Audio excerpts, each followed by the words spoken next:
Jedi et armure de combat, un paradoxe. Les Jedi n'ont jamais été connus comme étant des soldats dans les films et ne l'ont été que rarement dans l'univers étendu.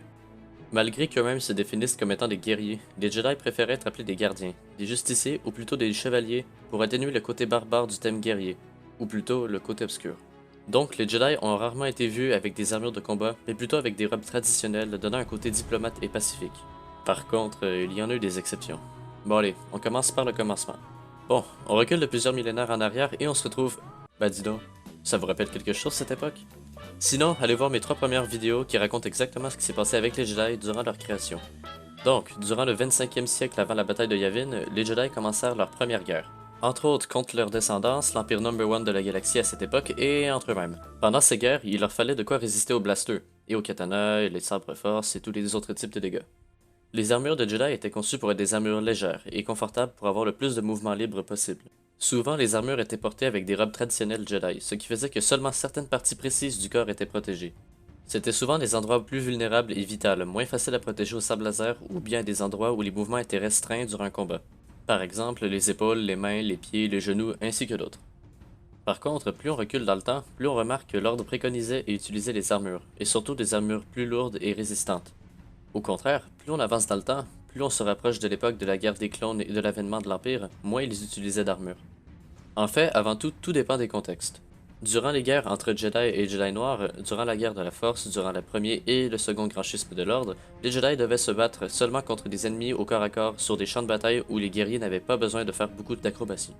Donc, contre les guerriers avec des épées ou des sabres laser, ils avaient besoin d'armures résistantes aux coups de sabre pouvant venir de n'importe où, vu que les combats se passaient sur de grands terrains horizontaux avec des dizaines voire des centaines de guerriers à la fois. Ensuite, plus le temps avance et plus la technologie progresse, plus les Jedi devaient s'adapter à de nouvelles manières de combattre et devaient changer leur style de défense. Durant une des grandes périodes de l'histoire de Star Wars que l'on retrouve dans le jeu vidéo Star Wars The Old Republic, on retrouve une grande variété d'armures de combat que les Jedi utilisaient contre les Sith et l'Empire Sith lui-même. On voyait autant d'armures complètes que de demi-armures. En fait, cela dépendait du type de Jedi, car oui, je sais pas si vous avez remarqué, mais il y a plusieurs types de Jedi. Ceux que l'on appelait les gardiens Jedi utilisaient des armures lourdes, car leur style de combat était focusé sur le sabre laser et sur la défensive. Après, on a les Jedi qui se focalisent sur l'offensive au sabre laser, et donc, vu leur style agressif, ils ne peuvent se permettre d'utiliser des armures lourdes et des fois complètes, comme on le voit dans Star Wars The Old Republic. Finalement, on a d'autres Jedi qui préconisent l'utilisation de la force plutôt que l'utilisation offensive et même des fois défensive du sabre laser. Ce sont les Jedi consulaires qui utilisent leur pouvoir pour attaquer, soigner ou se protéger avec la force. Donc, ces Jedi aussi devaient être mobiles et utilisaient donc des armures légères ou n'utilisaient aucune armure, mais plutôt des robes traditionnelles Jedi. Ces robes étaient plus souvent portées pour montrer le côté passif et diplomate du Jedi consulaire plutôt que son côté agressif et guerrier.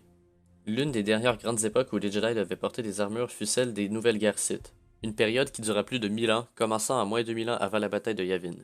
Ce conflit est cité de manière extrêmement indirecte dans l'épisode 1 et 2 par Ki-Adi-Mundi qui explique que les Sith ont été détruits durant cette période, et quand Palpatine explique que la République galactique qu'il gouverne existe depuis plus de 1000 ans.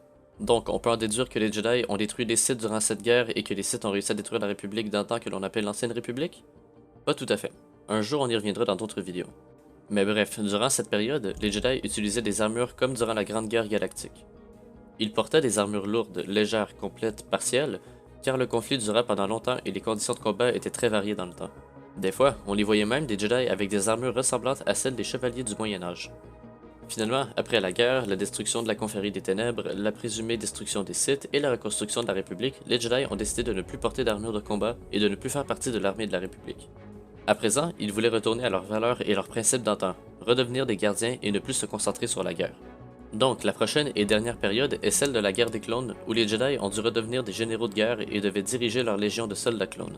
Avec cette guerre, beaucoup de Jedi ont décidé de réadopter des armures de combat pour se protéger de tout ce que l'armée droïde avait à leur offrir. Les armures étaient surtout utilisées dans des batailles où les Jedi et les clones se retrouvaient sur des champs complètement horizontaux et où les possibilités d'esquive de tir étaient très faibles. Comme dans le passé, les Jedi qui utilisaient des armures, car non, pas tous les Jedi ont voulu utiliser des armures, étaient partagés par les armures lourdes et les armures partielles.